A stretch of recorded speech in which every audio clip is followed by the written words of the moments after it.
Good evening, Chicago. Welcome back in to Chi-Town Weekly here on IE Sports Radio. A tough weekend. They finally did it. They moved on from Justin Fields. We will be discussing that move. What's the future for the organization? What do we think of the compensation? All those things. We will be discussing that. Plus more.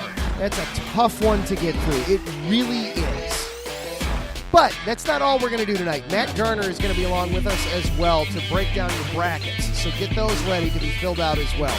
We promise we will have some fun on this show. Buckle it on up. Let's go.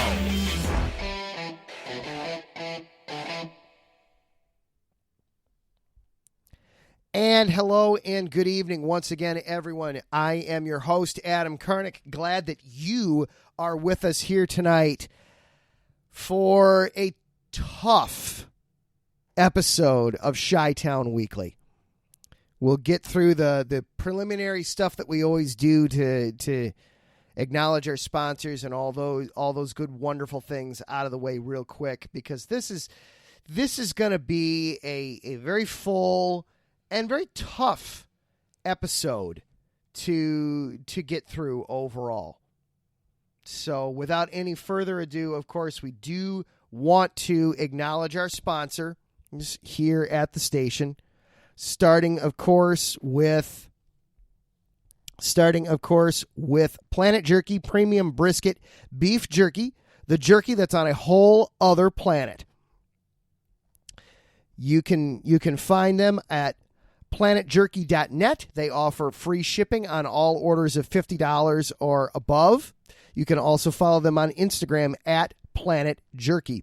We're also brought to you by Seal the Deal Wax Seals by Cecilia B. You bring the deal, we'll bring the seal. Find them on Instagram at sealthedeal_wax stamps and Facebook Seal the Deal Wax Seals. And, of course, this show is part of the IE Sports Radio platform. Be sure to follow us on all social media platforms at IE Sports Radio, whether that's Twitter, Instagram, Facebook, TikTok, or you can go to our website, iesportsradio.com. Thank you for making IE Sports Radio your direct feed for all that is sports. And for those of you listening live here tonight on Monday night, welcome on and hop on into the chat room. We've got Taryn Rodriguez is in the chat. Ralph Calise, we will get to Ralph in a little bit here. Jen B, Wes Trueblood, Matt Garner, who's going to be joining us on the show here in a little bit, about 15, 20 minutes from now, is going to be with us a little bit later on. So good evening to everyone. Hop on into the chat room if you're listening live. Ways that you can follow this show as well on social media. We are at Twitter. On Twitter at IESRC, or you can follow me personally on Twitter. I am at Adam_Karnick. Well, of course, as everybody heard over the weekend, the trade finally happened. Justin Fields is now officially an ex-Chicago Bear. Came across at about 6:40 local time Saturday evening. I was in the middle of preparing supper when my phone exploded and saw the news. I just saw it. I saw the little red horn and the words Justin Fields, and that's all I needed to know. And I knew exactly what was going on. I've known that the trade was coming for weeks. And really since the end of the regular season, I've known it was coming. It was still incredible incredibly difficult to process. It was hard. It was hard.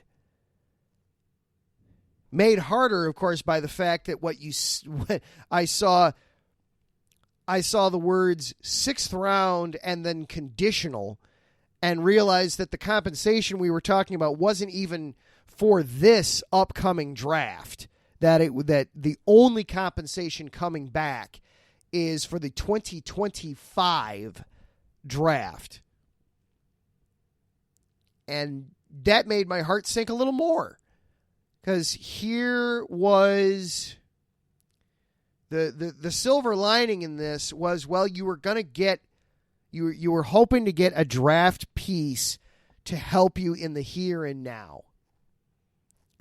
And instead, what you're getting back is a draft piece that it's going to be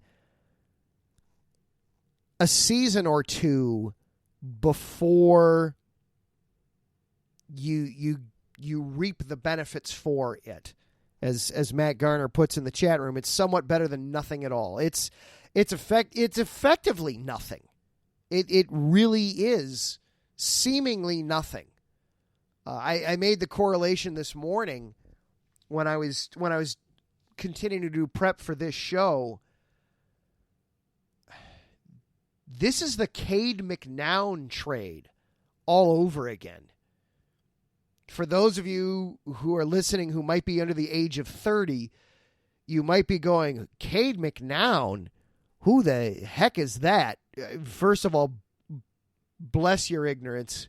You're so much better off for having missed that particular episode of Chicago Bears quarterback history. But suffice to say, Cade McNown was another first-round, top 15 draft pick that the Bears made at quarterback, only to then 2 years later trade him off, and all they could get from the Miami Dolphins was a 7th-round pick in return. And McNown went on to not even play in the NFL after that. That he spent a season as a backup with the Dolphins, spent a hot minute on the San Francisco practice squad, and then that was it. But yeah, as Matt puts it perfectly, Cade McNown was far more toxic of a quarterback than Justin Fields ever was. Justin Fields was the model of what you want a teammate to look like. That was who and what you wanted a quarterback to be, is from a off-field standpoint with Justin Fields. So a tough trade. I mentioned Ralph Calise in the chat room a minute ago. He is the host of the Yinzer Report on Tuesday late afternoons, early evenings here on IE Sports Radio. I'm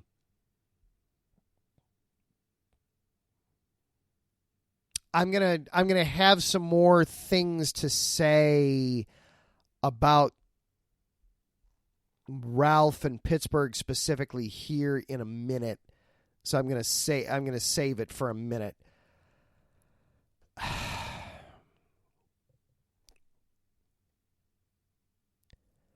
Ryan Poles, my opinion on this, I am still very high on Ryan Poles as a general manager. I like him.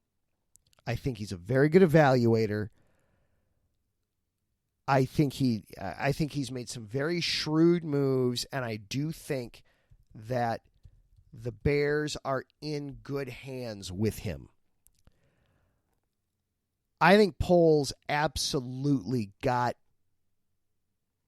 fleeced on this. He played his hand wrong. Poles tried to play this like it was the number 1 overall pick that he traded a year ago. He tried to treat it the same way. And ultimately, hello, Mike. Good evening, Mike, Pat. It is a good evening. It is a good evening. The sun came out. My daughter raced into my arms when I got home from work. It is a good day. My wife and daughter were actually out shopping when the news broke, and I texted my wife. Eventually, I texted her the news, and she immediately responded with, "Hugs are coming your way. There will be lots of hugs when we get home." So it is a good evening. It is a good day. The sun still came up. The sun still rose. I like Ryan Poles, the talent evaluator. I like Ryan Poles, the general manager. I still think the Bears are in good hands with him. He did not execute this properly. He thought he was moving. He tried to play this like he moved the number 1 overall pick a year ago. That it was something that everybody was going to be interested in, and that everybody was going to be making some kind of a move on. He set it up at the combine. He then sat back and waited, and the offers that he got weren't to his liking. So he decided to wait. And that was the mistake, waiting. As Matt Garner puts it, he waited too long to pull the trigger. He didn't realize that trading a player is different from trading a pick. That if the asking price is too high, you can just go and find another. There's only one number 1 overall pick in the draft. If somebody wants it, they have to come to you. You are the only way they can acquire that particular item. If somebody's compare that to if somebody is looking for a fringe starting quarterback, there are ways to go about getting that. There's more than one of those out there. And so when Poles decided to wait, the rest of the league decided simply to look elsewhere. And by the time Poles realized what he had done, it was too late. The damage had been done. Teams like Atlanta, teams like Tampa, even Pittsburgh, snatched up snatched up guys that they felt at least could work for them in the interim. He also grossly overvalued what he had. And this is where a lot of Bears fans, too, fell into the trap of over-evaluating and overvaluing what it was they were holding. And from a fan standpoint, I get it. As I'm sitting here in solidarity wearing my Justin Fields jersey for the last time, probably. It's going to be hard taking this off tonight, too. I'm not going to want to.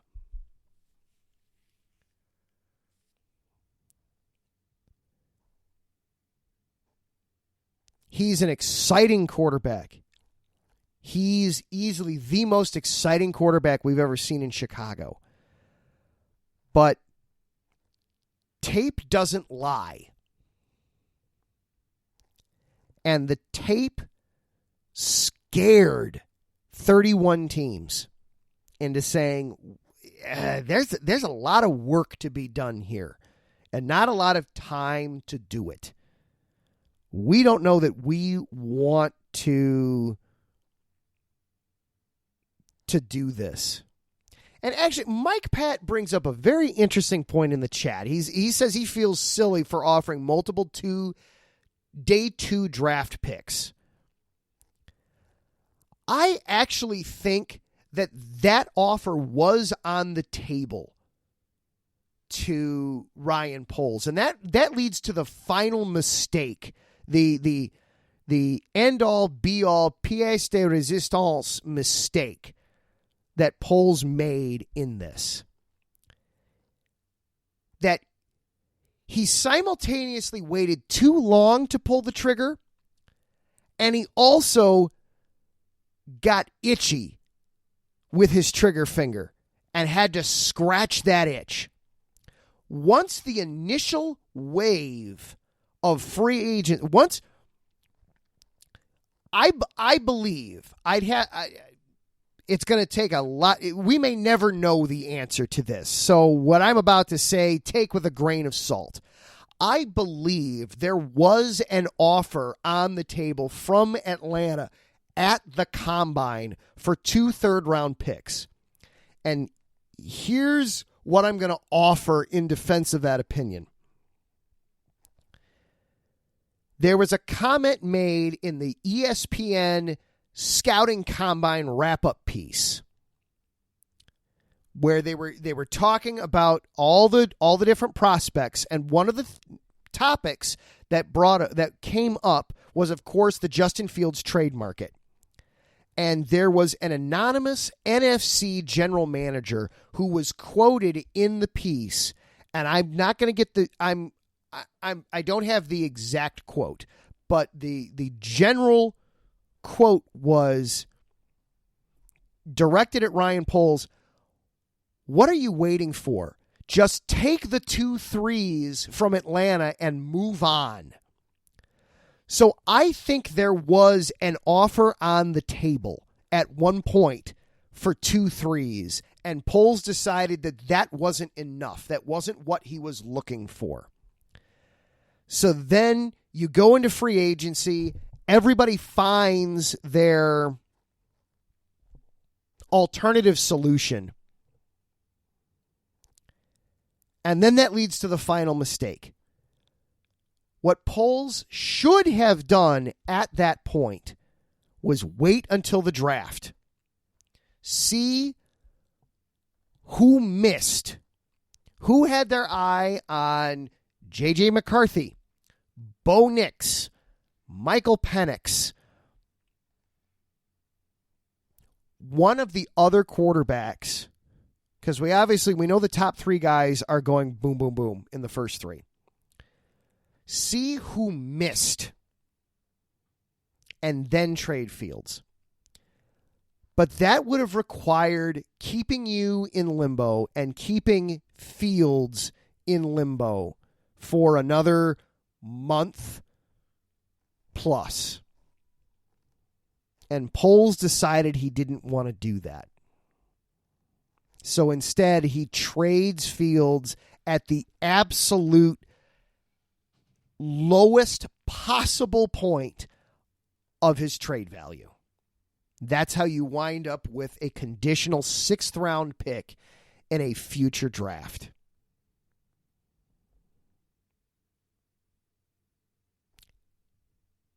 Now that I've said all that, I want to address Justin directly. And I want to address the Pittsburgh Steelers fans and club. Take good care of this young man. You are getting a gem of a football player, of a leader, of a dynamic and exciting quarterback. He might remind you a little bit of a guy that you got to see running around about 25 years ago. Went by the nickname of Slash. There's traits there that you're going to fall in love with. And the guy himself could not be better. And let's face it, what a wonderful situation Fields finds himself in. He is now with a team that hasn't suffered a losing season in 20 years.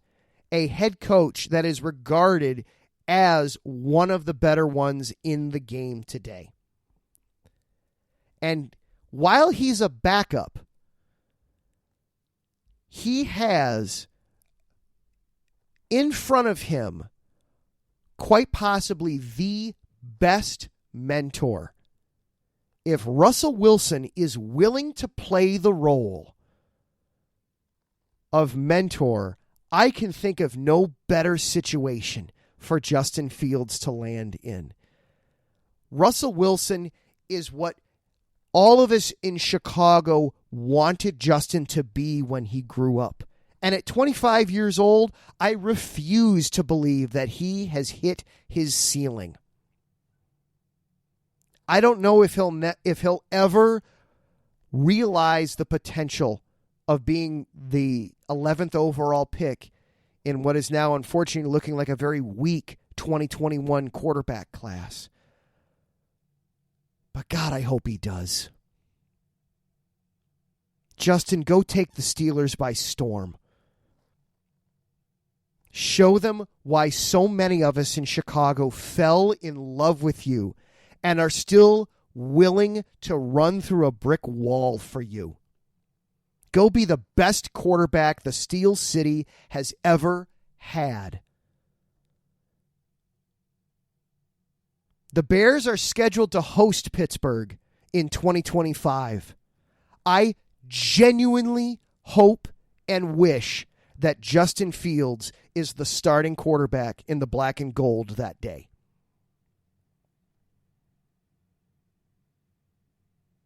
Go knock him dead, Justin. You are always him in Chicago.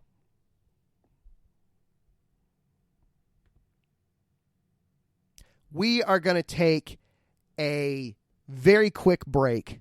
And then on the flip side, Matt Garner is going to help everybody ace their brackets and win their office pools. We are responsible for all of your winnings, none of your losses. Go somewhere else for the losses. But we are going to have fun talking some brackets. This is Chi-Town Weekly here on IE Sports Radio, your direct feed for all that is sports.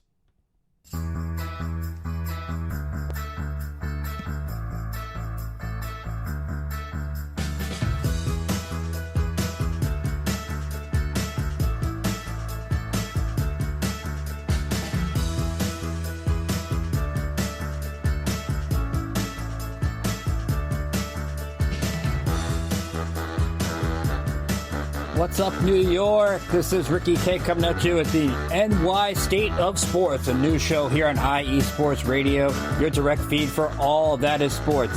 Listen to me every Thursday afternoon as we bring you the latest takes on the Yankees, Mets, Jets, Giants, Knicks, Nets, Rangers, Devils, and Islanders.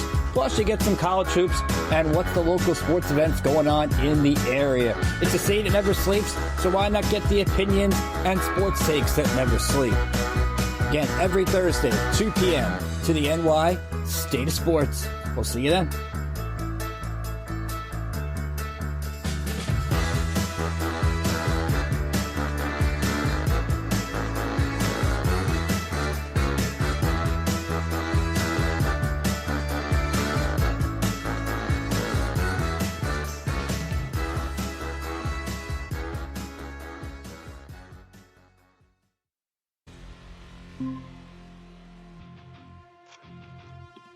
There we go.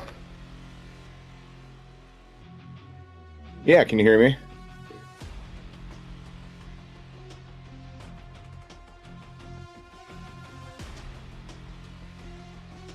What's up, Pittsburgh?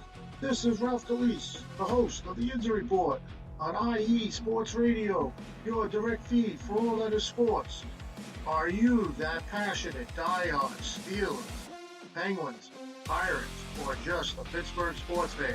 Then please join me on the Injury Report every Tuesday on IE Sports Radio, the direct feed for all that is sports, and I will update you on all that's black and gold and have you telling your Pittsburgh fans and friends. What's up with Pittsburgh sports? Tune in Tuesday with me, Ralph Calise, the User Report on IE Sports Radio, your direct feed for all that is sports. Let's go!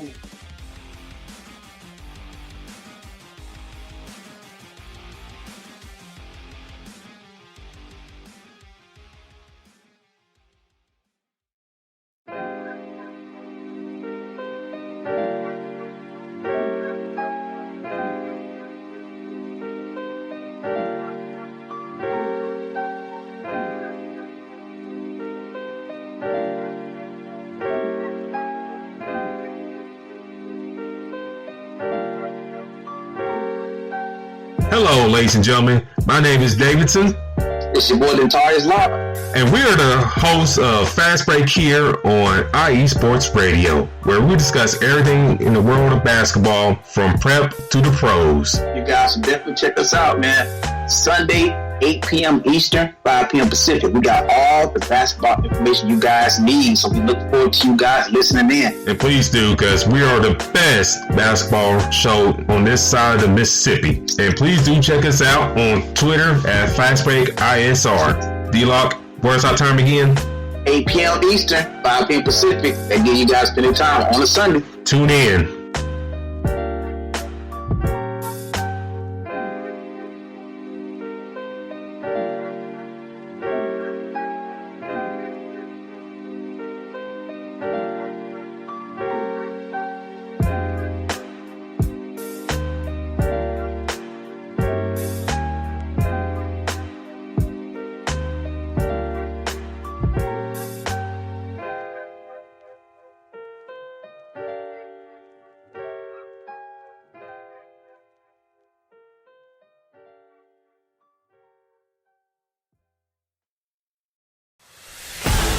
Matthew Garner, bracketologist extraordinaire. And then he comes out with his bracket every year, and gol darn it if it isn't right up there with what the committee actually comes out with. He loves math. In all seriousness, I am a math teacher by trade, so this kind of came naturally to me. I've always been big in statistics, but what I do for the bracket itself is I use some algorithms that I've come up with, and then I also use what they call the NCAA evaluation tool called the MET.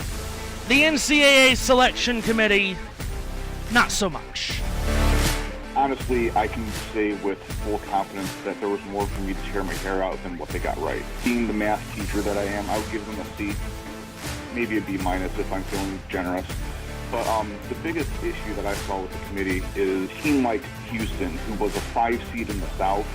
They had a net rating of 3, which basically means they were the third best team on paper, and they were ranked anywhere between 16 and 20th. That just defies all logic to me. He's a supporter of Valpo Hoops. The inbounds pass to be thrown by Jamie Sykes. Carter pressuring. It's to Jenkins, the Drew for the win! Good! He did it! Bryce Drew did it! Valpo! Matthew Garner, breaking down the bracket on Chi-Town Weekly.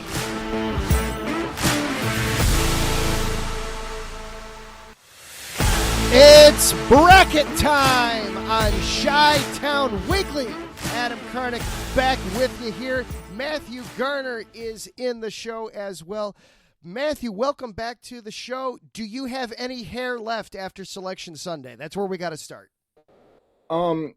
Hair is not an issue. My brain capacity and my rage and my blood pressure are still pretty high, but I'll take what I can get. All right. Okay. Well, yeah, you got to take what you can get there. So, first of all, let's start with the locals. That was a rough championship week for our schools locally. Loyola and Northwestern both find themselves bounced in the quarter. They earned the double bye in their conference tournaments, only to then turn around and fail to win a game. Now, in the case of Northwestern, they still make it into the tournament. In the case of Loyola, when you're in the Atlantic 10, you can't afford to leave it up to the committee. You wind up instead getting a bid into the National Invitational Tournament. It wasn't all bad, though. Illinois did win the Big Ten, and Northwestern does make it into the Big Dance for a second consecutive year, which is a first for that program, for that school. So how are we feeling from the Illinois schools, first of all, out of that as we get into this bracket? Well, I'm going to start with Loyola just because we need to, because that's not our main focus today. But when a 6th seed in the Atlantic 10 wins your entire conference tournament, there's no way you're getting in, even if you're on the number 1 or number 2 line from that. So, I mean, Loyola kind of messed things up for themselves a little bit. But, I mean, they had the easiest path to get in, and they were playing more like DePaul than they were themselves. So, yeah, I was in Best Buy yesterday afternoon. We had to emergency replace the television. No, it had nothing to do with sports. It had nothing to do with sports. I did not break the television. I hear where everybody's going with that. And we started texting, DeQuesney won the Atlantic 10. Of course, that's who we all had, right? Of course we did. Who is DeQuesney again? See, Duquesne is actually a school out of, I believe, Pittsburgh. Okay. And the only reason I knew that is because I was curious myself. I've heard of the school, but I didn't know exactly where they're from. And I know when your nickname is the Dukes from a school of Duquesne, you got to do a little bit better than that. Yeah, well, but they win the A10 and they get to go dancing. So, but we did have Illinois win the Big Ten, and Northwestern gets in. Now, Illinois, of course, benefits from the fact that Purdue fell on their face yet again. But hey, it benefits Illinois in this case. Exactly. I mean, Illinois' gain was when Purdue decided to not play defense in the last 2 minutes of their game against Wisconsin. But, I mean, Illinois is going to take what they can get, and Wisconsin is not a bad team either. I mean, they gave Illinois a run for their money on Sunday. So I had Wisconsin in as an 8 seed, and since they made it to the Big Ten championship, I have them up to a 5, or they got assigned a 5. So Wisconsin always has a good team. Wisconsin is a bit of a heavyweight in the Big Ten traditionally. All right, Mike Pat is officially asking for it in the chat room, and I'm going to second him on this. We all need help with our office pools here, Matt. Take us through where some of the, first of all, we've got Illinois and Northwestern both winding up in the East. Any chance that we have that be the East Regional Final? I don't think there's a chance for that, especially since they would have to play each other in the finals, but I just don't see Northwestern advancing that much more than anything. But let's be honest about Northwestern. I kind of glazed over this. I remember texting you yesterday when the brackets came out, and I believe my exact words, let me pull this up real quick. I was going to say, we're both pulling up the text right now. Yeah. Was I've never been so glad to be so wrong about Northwestern. Yeah, that was they dodged a bullet, to put it nicely. To say the least. The fact that the committee had them in safely when everybody, including myself, had them in on like the last 4 in or the first 4 out. You were right about never having a double bye winner out of the Big Ten never make the tournament. So my hat's off to you on that. Oh, well, thank you. I learned from the best. I learned from the best at all things. So yeah, but there's not really much of a chance of Illinois and Northwestern to meet up in the regional finals.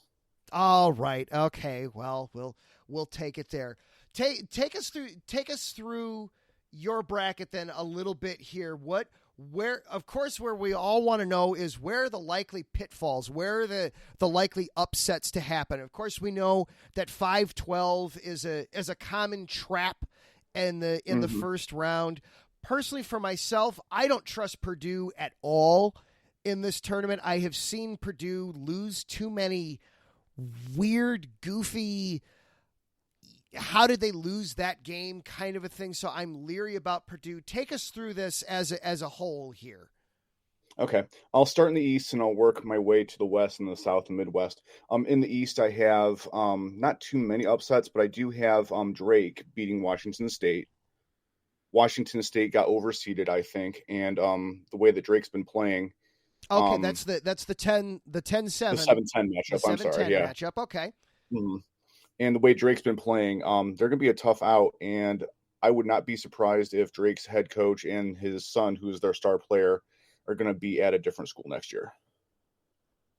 So showing some Missouri Valley love there. How realistically is Drake a contender for Cinderella all the way through the Final Four, or do you think that it's realistically all right?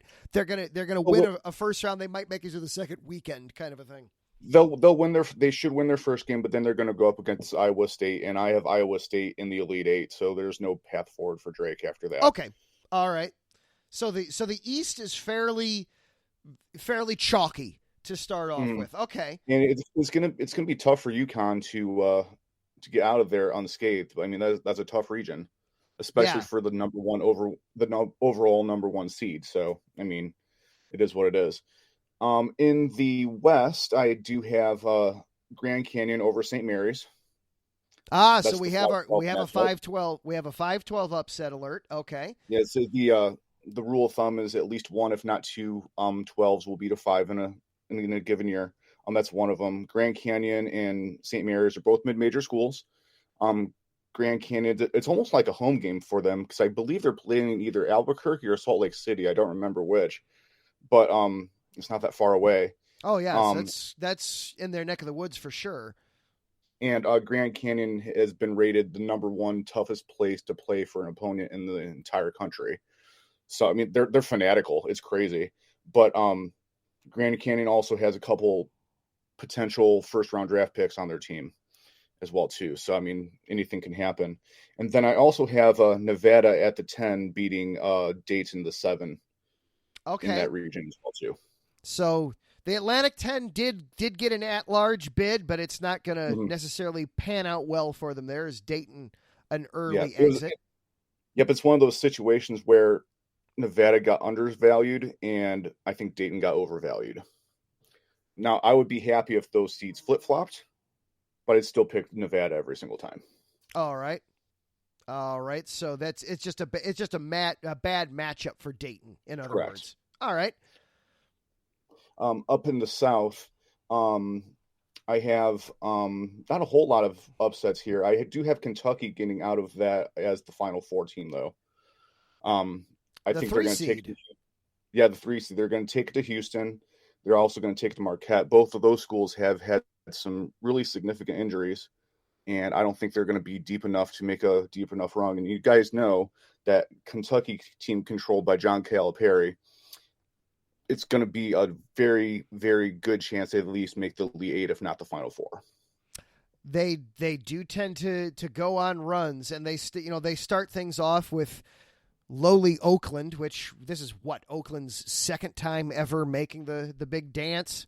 So that should be a fairly straightforward first round opponent, and then Texas, and then most likely Texas Tech in the second round, and that should be a favorable matchup for Kentucky there, you feel? Absolutely. And I also believe that they're going to, like I said, they're going to take it to Marquette, and I think they're going to take it to Houston. So they're one of my Final Four teams because they're going to beat Purdue in the Elite Eight. All right. No, I take that they're going to beat Purdue in Final Four. The Final Four. Okay, so you even have Kentucky making it all the way to the championship game. Absolutely. Okay. All right. So we're getting there then. All right. And then how about the Midwest? And then in the Midwest, the biggest one I have is another 12-5 matchup upset. I think McNeese is going to beat Gonzaga. McNeese won 4 games last year. And this year, under new coach Will Wade, if you don't know who that name is, he used to coach at LSU before he made some really bad decisions and got into a whole lot of trouble. But he's a heck of a basketball coach, and he's turned that program around from 3 or 4 wins last year to 29 this year. And really? I would not want to face that type of team because he's big on defense. He's big on scoring. He'll basically have his team figuratively punch you in the mouth, and they're not going to stop. I like it. Okay, so be sure to pencil the Gonzaga-McNeese matchup 5-12 there in the Midwest. All right. I mentioned earlier, and now this could be a little bit of contention for us here, and I'm gonna yield to your discretion, but I'm gonna bring up again that I do not trust Purdue in this tournament at all. I will yield and secede that they should make it past whoever they get as a 16 seed. To lose to a 16 seed 2 years in a row is just unfathomable to me as Adam, we're getting ready for this. Yeah, you know where I live. Literally, you know where I live. Yes. For all our listeners, I live half an hour outside of West Lafayette. So I'm telling you what. After Purdue lost last year in the first round, I thought Lafayette was going to explode. They're going to put Matt Painter's head on a pike and march him down Sagamore Parkway. That was my thought. If this happens again this year, it's going to be awful. So where's a likely stumbling block for Purdue then, as we get ready for this? I don't see them losing to a 16 again. I mean, Grambling's never been into the tournament. Grambling had a net rating of like 289 or something like that, which is almost DePaul territory. But you don't want to be down in DePaul territory. And Montana State was in the 230s or 240, so I really don't see that happening. It really just depends if TCU beats Utah State. I don't think they'll have a problem with Utah State, but TCU's scrappy. And they do shoot the ball well. And with the way that Purdue doesn't rebound and doesn't play defense in key situations, that could be a really big stumbling block for them. I think they could get by Kansas, and the only reason I'm saying that is because Kansas is out their two best players. One guy separated his shoulder. He used to play for Michigan, Hunter Dickinson, separated his shoulder, so he's probably going to be out for a while. And then I forgot who the other guy is, but their two leading scorers are out. So they should be competitive with them. But I'm telling you what, Creighton might give them fits, and if Creighton doesn't give them fits, Kentucky will beat them in the Final Four. All right, so some good info there on I'm still that second round Purdue TCU. I think that's going to be my spot to circle for the demise of the Boilermakers in this tournament. I just have such a hard time trusting them. Now Jen in the chat points out that she picks Illinois to win it all. Before we get a little bit too much further away here, Matt, what path is there a path for Illinois to make it to the Final Four? What would that look like to you if you were to want to go Illinois? Mm-hmm. They would have to beat Brigham Young, which they could. Then they would have to go through Iowa State. Iowa State was a fringe number one seed anyway, but the way Iowa State's been playing, that's going to be a tough matchup. And then ultimately they'd have to go through UConn, and UConn is hungry for another championship. They want to be the first team since Florida to go back to back. They're going to be playing with a lot of heart and a lot of passion. I'm not saying that Illinois can't do it. I just think UConn would have a little bit more experience than what Illinois does. So they would almost need somebody to either surprise Iowa State or UConn to really give Illinois a clean path there. I mean, because UConn is going to beat Stetson. There's no ifs, ands, or buts about that one. Then they would have to play the winner of FAU and Northwestern. FAU was one of those teams that I didn't have in initially, but for some reason they were an 8, which I don't understand at all. I'll go on my rant about the net later and why they don't actually use it how they should. But anyway, they would have to beat those two teams, and then after that, Auburn's going to be a tough out at 4. And San Diego State's gonna be a tough out at 5. So, all right. So you're really looking, you're really keying in on somebody would have to knock out UConn for Illinois. Illinois might be able to get past Iowa State, but really not UConn. Correct. All right, so we've got that there. So let's dive in then. I'm gonna get your Final Four here in a minute. Who are you seeing as some potential Cinderellas? Who could be a school that could surprise some people with a run here? That just like either the tournament, just their road lies out very nicely for them, or this is somebody that just, they're catching fire at the right minute here. Quite honestly, we've already talked about Kentucky. Kentucky's my sleeper pick. They're actually, I'll get to my Final Four later, but they're actually one of those teams. Also Creighton out of the Midwest at 3. I wouldn't want to play them. I mean, McDermott has a great team, always does, always has, always will. Dougie McBuckets. They've got a pretty decent path. I mean, they're going to take on the winner of either Oregon or South Carolina, which 2 teams I have no confidence in anyway. And then they would have to go up against either Texas or Tennessee. And Tennessee's been playing really bad ball lately. They've gone cold at the wrong time. And I just don't know a lot about Texas as a 7 in the Big 12 when they're going to move over to the SEC next year.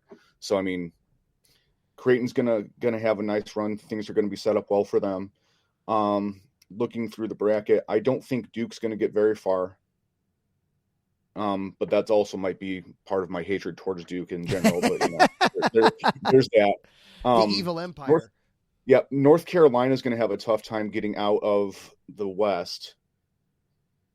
Because they're going to have to go through Michigan State potentially, and then they would have to go through either Baylor or Arizona, and those are some pretty tough matchups to have, especially when they play ACC ball is different than Pac-12 or the Big 12 or Big 12 basketball. So I think UNC has the hardest path as a 1 to make it to the Final Four.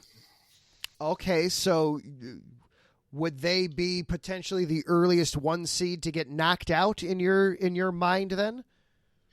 Either them or, like I said, it just matters what Purdue does, if they play defense or not.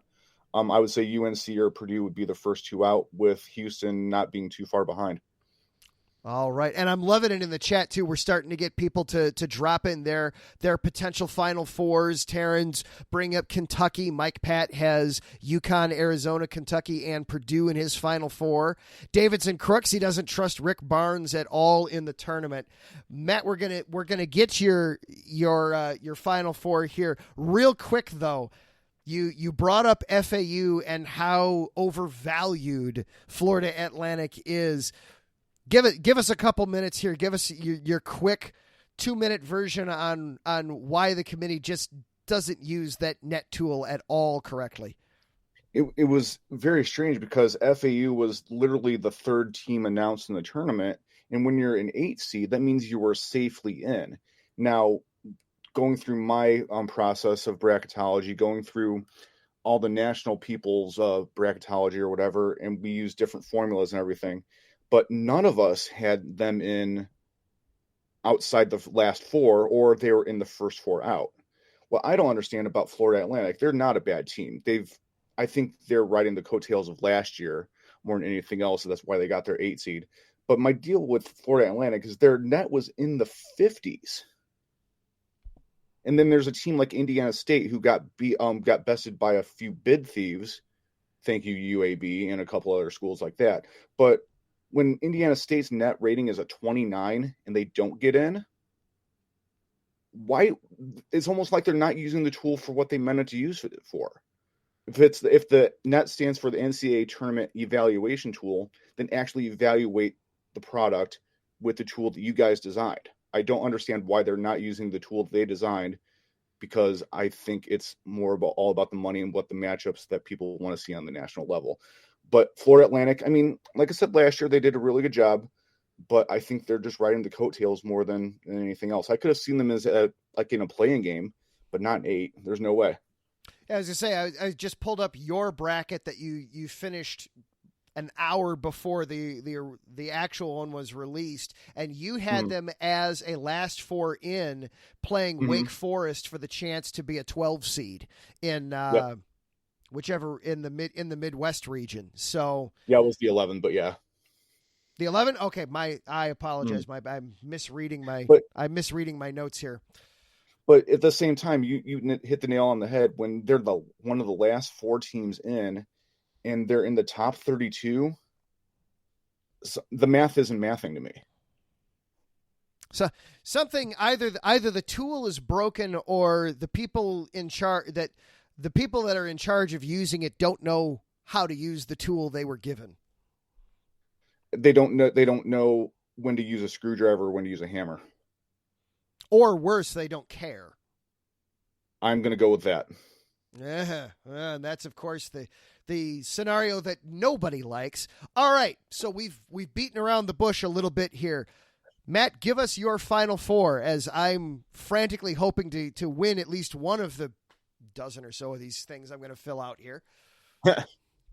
All right, so my final 4 picks, I did not put too much of any thought into this whatsoever, but my final 4 picks were UConn, Kentucky, Purdue, and I know that people in the chat says not to trust Arizona, but I am going to trust Arizona more than I trust North Carolina at this point.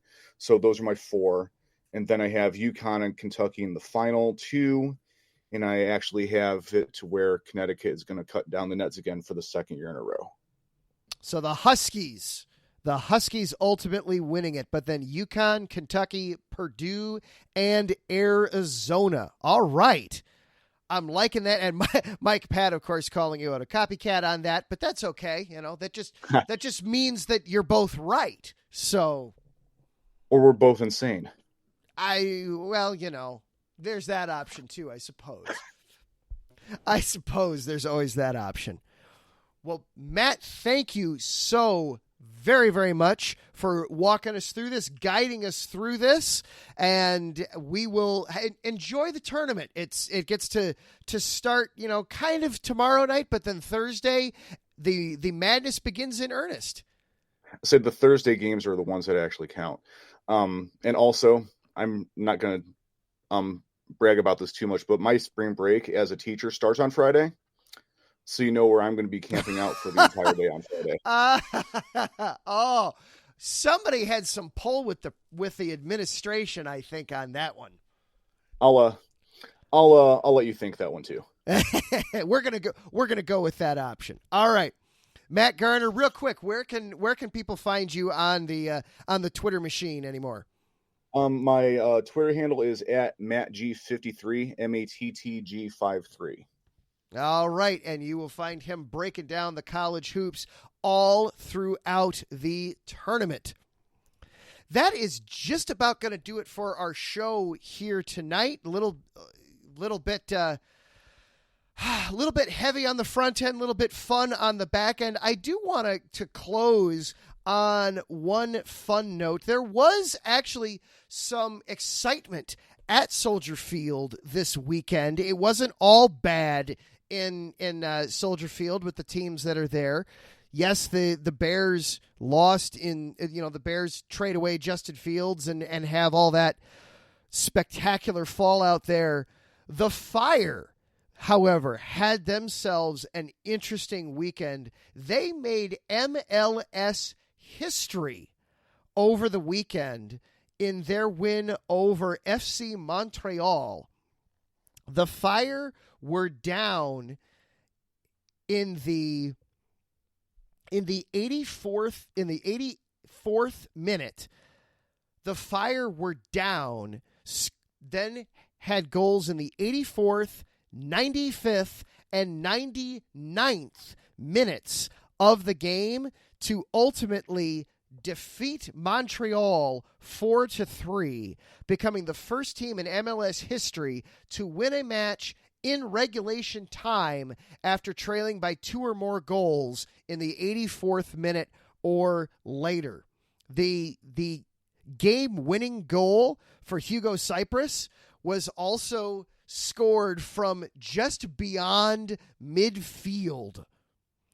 You want to talk about a unique way to win a match. So congratulations to the Chicago Fire in defeating FC Montreal over the weekend and at least giving us something at Soldier Field to feel good about this weekend. That is going to do it for our show here tonight. Big thank yous, of course, to our sponsors, Planet Jerky Premium Brisket Beef Jerky, the jerky that's on a whole other planet. Find them at planetjerky.net or on Instagram at Planet Jerky. Also to Seal the Deal Wax Seals with Cecilia B. You can find them on Instagram at SealTheDeal_wax stamps or Facebook Seal the Deal Wax Seals.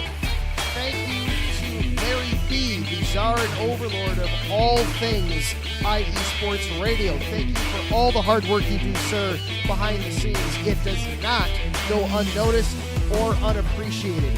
Thank you to Matt Garner for hanging out not only in the chat room but also coming on the show to break down the brackets with us tonight. And thank you to everybody that was in the chat room with us.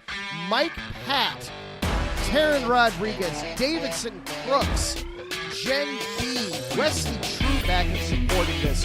Share the show, share the love. Let people know that this is something that you enjoy, that this is that you come back to. Let people know that you like this show. That would be the best way to say thank you to me. Next week, it's baseball season. We're going to be talking Cubs. We're going to be talking White Sox.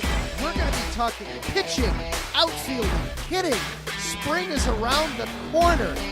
And yes, we continue to have Bears conversation as we talk about everything that they're now going to be doing in the draft. All that and more. We will see you same place, same time, right here next week. Be safe, be healthy. We'll see you next time.